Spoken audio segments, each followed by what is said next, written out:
Binigyan po siya ng pagkakataon, pinagtiwalaan siya ng Pangulo since 2022 hanggang 2024 para maging DepEd Secretary. 2 taon halos na siya ay dapat nagtrabaho. Kung ano man ang kanyang nireklamo, dapat natupad na po sana niya ito sa kanyang panahon. Ang pagtitiwalang ito ay sa kanyang reklamo ngayon, nagre-reflect lamang na bilang siya ay naging DepEd Secretary ay a complete failure.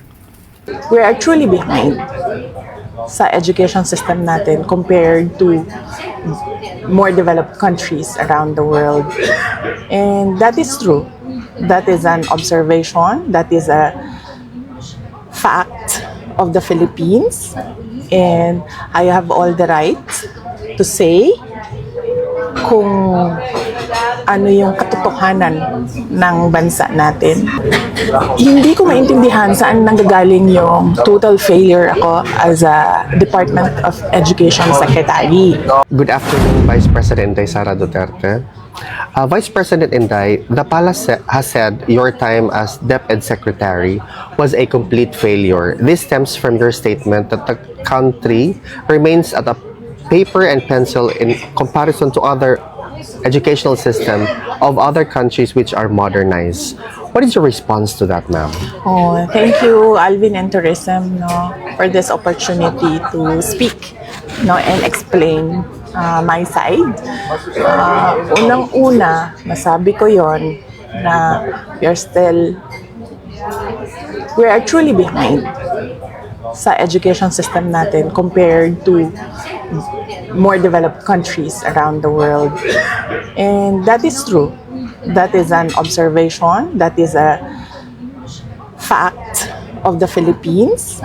And I have all the right to say kung ano yung katotohanan ng bansa natin. That is covered by the freedom of speech and expression natin. So, dapat siguro walang magalit. Kasi yun naman yung katotohanan ng bansa natin eh. Saan ba tayo magsisimula mag-isip ng mga solusyon kung hindi natin tanggapin na mayroong problema yung bayan? Pangalawa, hindi ko maintindihan saan nanggagaling yung total failure ako as a Department of Education Secretary.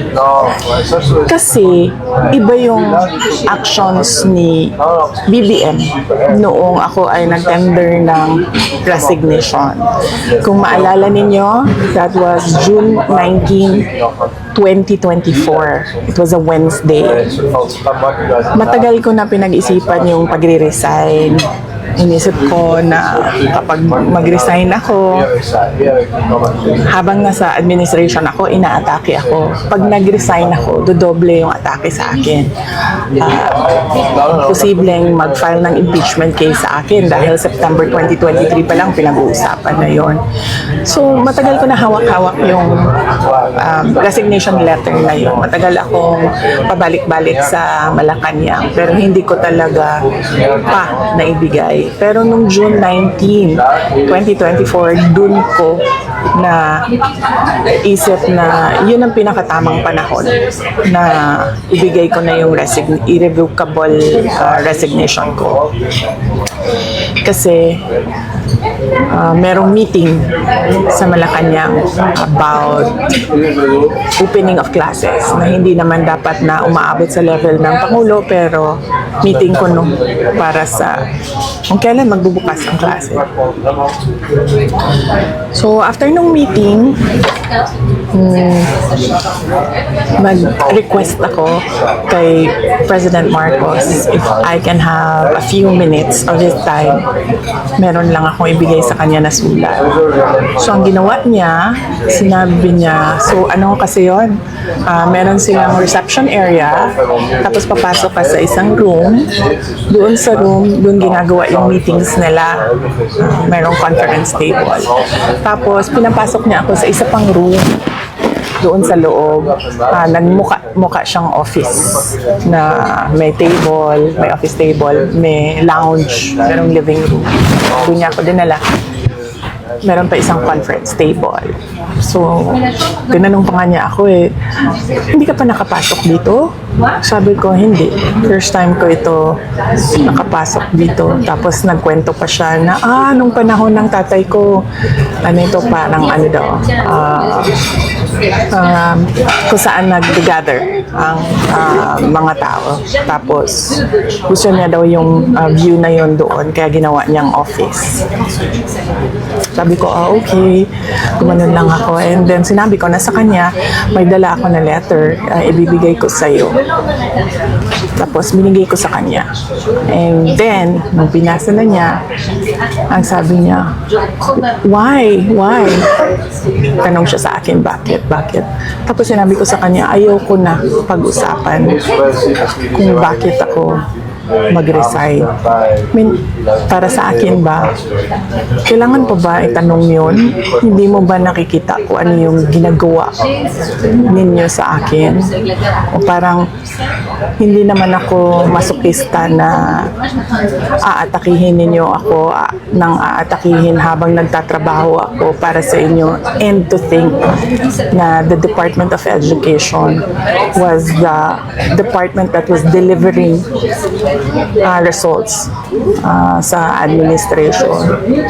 So, hindi na ako sabi ko, ayokong pag-usapan. And then sabi niya, he tried to ask me to stay. Tapos sabi ko, ayoko na. And then, ang sunod niyang ginawa, inofera niya ako, may gusto ka ba na posisyon? Sabi ko, wala akong gustong posisyon. Tapos ang sunod niya sinabi sa akin, pwede ka bang tumulong sa midterm elections para sa mga senators? Tapos sabi niya, kasi di ba yung pugpong ng pagbabago, kasali naman yun sa unit team noon. Gumanon siya. Sabi ko, hindi ko, pag-iisipan ko, pero wala pa akong plano para sa 2025 midterm elections ng senators. So, clearly, lahat ng attempts niya to make me reconsider my resignation, na sinabi niya, magstay lang ako as Department Secretary o DepEd, na sinabi niya, gusto ko bang lumipat sa ibang posisyon, sabihin ko daw sa kanya, na sinabi niya, pwede ba akong tumulong sa midterm elections ng 2025. So, hindi iyon actions ng taong tumitingin as failure ako. Action yon ng taong tumitingin na kailangan niya yung trabaho ko. So, hindi ko alam saan nagagaling yung sinasabi nilang failure ako as a Department of Education Secretary. At ang clincher dito, hindi yun eh. Hindi yung gusto niya akong manatili at magtrabaho para sa kanya sa administrasyon. Yun yung pag-alis ko, nagbeso-beso siya sa akin. This was 10:25 or 10:30 in the morning. Ba sa oras ko. Hindi lang ako sigurado sa oras. Yes, tama. Kasi ito yung pumasok sa isip ko eh. Tama yung oras ko. 10:25, 10:30 in the morning.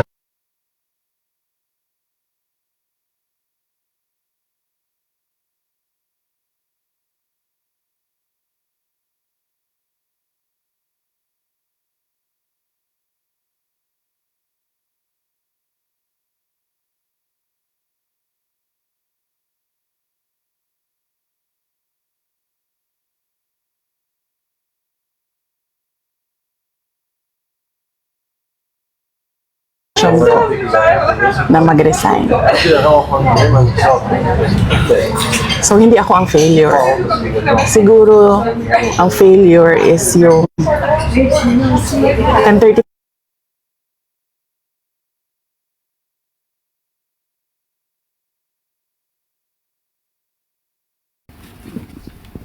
Hi, Yusek. Good morning.